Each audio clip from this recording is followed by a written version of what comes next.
Selamat pagi bagi kita warga jemaat GKPA dan simpatisan dimanapun berada. Kita jumpa kembali pada hari ini untuk memulai karya dan pengabdian kita. Sebelum kita mulai karya pengabdian kita, marilah kita mohon hikmat dan bimbingan Tuhan, kita berdoa. Damai sejahtera Allah yang melampaui segala akal, itulah kiranya yang memelihara hati dan pikiranmu dalam Kristus Yesus Tuhan kita. Amin. Firman Tuhan yang akan kita renungkan pada hari ini tertulis dalam kitab Efesus pasal 5 ayat yang ke-15 hingga ayat yang ke-16. Demikian tertulis dari Alkitab terjemahan baru 2. Karena itu perhatikanlah dengan seksama bagaimana kamu hidup.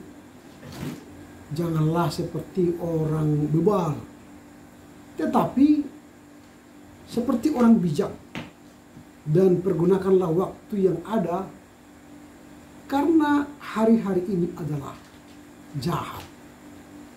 Therefore be very careful how you live, not as unwise, but as wise, taking advantage of every opportunity, because the days are evil. Amen. Yang berbahagialah mereka yang mendengar serta memelihara kebenaran firman Tuhan. Tema yang hendak kita renungkan dari nas hari ini ialah hidup bijak di tengah waktu yang jahat. Hidup bijak di tengah waktu yang jahat. Dalam suratnya kepada Efesus ini, Paulus memberikan sebuah peringatan sekaligus ajakan yang sangat relevan bagi kita. Perhatikanlah dengan seksama bagaimana kamu hidup. Janganlah seperti orang bebal, tetapi seperti orang bijak, dan pergunakanlah waktu yang ada, karena hari-hari ini adalah jahat. Ayat ini menekankan dua hal penting, yaitu kebijaksanaan dalam hidup dan pemanfaatan waktu dengan baik. Yang pertama, hidup dengan bijaksana. Paulus mengingatkan kita agar kita jangan hidup seperti orang bebal. Jangan hidup seperti orang bebal. Jangan hidup seperti orang bebal. Yaitu mereka yang memahami kehendak Tuhan dan hidup sembrono.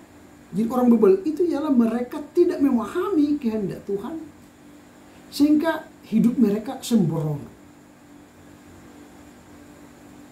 Sebaliknya, kita diajak Paulus untuk hidup bijaksana, dipanggil untuk hidup bijak. Apa itu hidup bijak? Hidup dengan penuh kesadaran akan tujuan ilahi.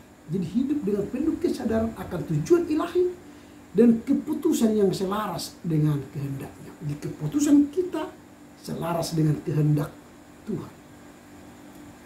Kebijaksanaan bukan hanya soal pengetahuan. Artinya kita isi pengetahuan, kepintaran kepada diri kita. Tidak hanya sebatas itu kebijaksanaan, tetapi tentang bagaimana kita menerapkan prinsip firman Tuhan dalam kehidupan sehari-hari. Itu kebijaksanaan.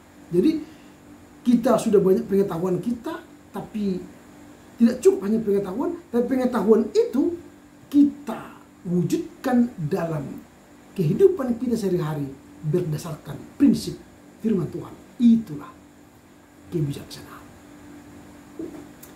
Hal yang kedua dari teks ini yang perlu kita pelajari ialah memanfaatkan waktu dengan baik. Manfaatkanlah waktu itu dengan baik. Karena apa tadi dikatakan oleh Paulus? Karena hari-hari ini adalah jahat. Hari ini dikatakan jahat karena dunia dipenuhi dengan arogansi, godaan, kesia-siaan, dan berbagai hal yang bisa menjauhkan kita dari kehendak Tuhan. Oleh karenanya kita diajak untuk menggunakan waktu dengan bijak. Jangan sia-sia. Gunakan waktu dengan bijak.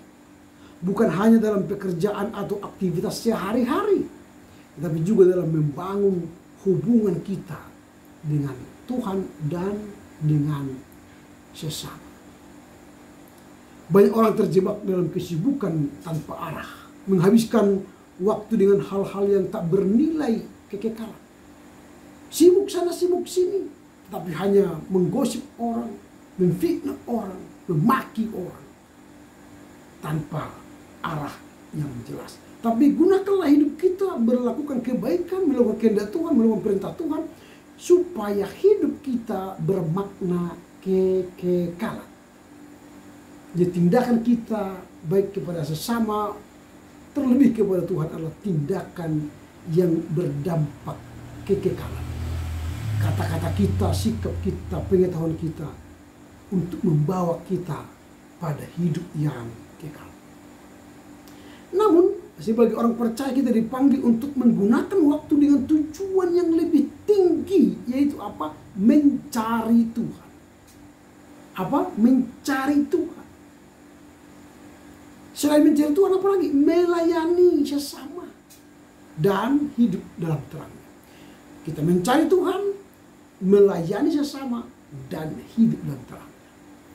Itulah tujuan yang lebih tinggi dari kehidupan kita. Sekarang pertanyaan kita, apa yang hendak kita renungkan dengan hari ini? Yang pertama, kita harus hidup dengan kesadaran penuh. Hiduplah dengan kesadaran penuh. Jangan mabuk, jangan tidak waras, jangan bebal, tapi sadar sepenuh-penuhnya kita ini adalah orang yang dipanggil untuk hidup bijak. Paulus mengingatkan kita untuk memerhatikan dengan seksama bagaimana kita hidup. Itu berarti kita tidak boleh menjalani hidup ini secara asal-asalan, ugal-ugalan, sembrono, tanpa arah. Tapi hidup kita, tindakan kita, keputusan kita didasarkan pada kehendak Tuhan. Bukan kehendakku. Pada kehendak Tuhan. Bukan sekedar mengikuti arus dunia atau keinginan pribadi, tapi kita harus mengikuti kehendak Tuhan. Supaya apa? Ketika kita melakukan kehendak Tuhan, maka hidup kita berdampak kekekalan. Itu yang pertama yang hendak kita lakukan. Kita harus hidup dengan kesadaran penuh.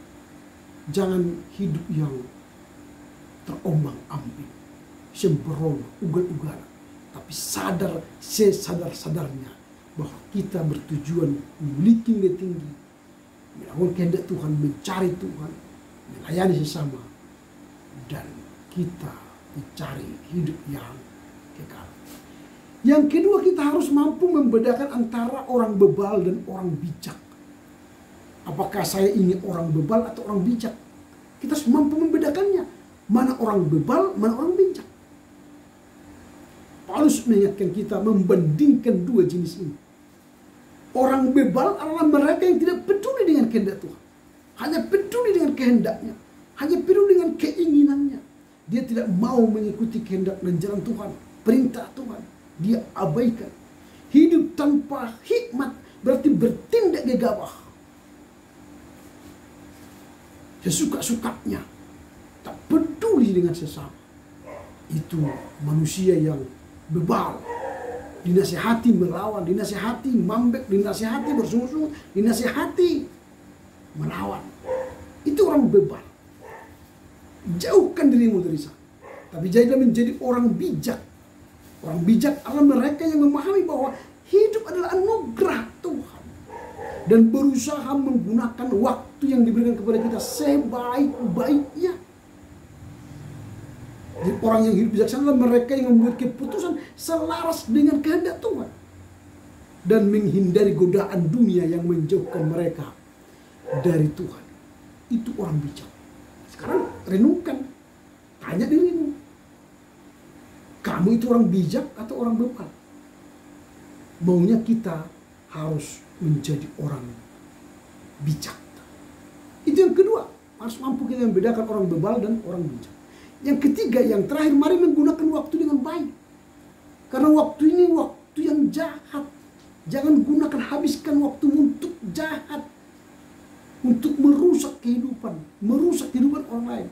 Tapi gunakan sebaik-baiknya. Paulus mengingatkan bahwa kita harus memanfaatkan waktu yang ada sebaik-baiknya. Kenapa? Karena hari ini adalah jahat. Dunia menawarkan banyak distraksi yang bisa menyita waktu kita dengan hal-hal yang tidak produktif. bahkan menjauhkan kita dari Tuhan. Ada begitu banyak peluang untuk bertumbuh dalam iman, melayani sesama, menjadi terang bagi dunia. Tetapi seringkali kita menyia-nyiakan waktu dengan hal yang tidak membangun. Itulah 3 hal yang kita renungkan dari nas hari ini. Apa yang hendak kita renungkan dari nas hari ini? Yang pertama, kita harus hidup dalam kesadaran penuh. Yang kedua, kita harus mampu membedakan orang bebal dan orang bijak. Dan yang ketiga, mari gunakan waktu dengan baik. Karena itu, marilah kita menggunakan waktu dengan baik. Karena dunia yang kita hadapi sekarang adalah penuh dengan godaan dan tantangan. Kita dipanggil untuk hidup dengan hikmat, memanfaatkan setiap kesempatan untuk mendekatkan diri kita kepada Tuhan, serta membawa diri pada orang lain, melayani orang lain dengan baik dan positif. Amin. Bapa dalam surga, kami bersyukur karena hari ini kami belajar tentang bagaimana hidup bijak di tengah waktu yang jahat. Dunia ini dipenuhi godaan, sehingga kami bisa saja terjatuh pada orang bebal yang tidak melakukan kehendak Tuhan. Kami tergoda dengan tipu daya dunia ini. Karenanya kami diajar oleh firman ini untuk mampu membedakan orang bebal dan orang bijak. Orang bijak ialah orang yang menyelaraskan tujuan hidupnya dengan firman Tuhan. Bahkan hidup dengan kehendak Tuhan, melakukan kehendak Tuhan, melayani sesama. Mampukan kami untuk memahami firman-Mu dan mengerti serta melakukannya dalam kehidupan kami sehari-hari. Dalam Kristus Yesus kami berdoa. Amin. Selamat berkat untuk Tuhan. Horas.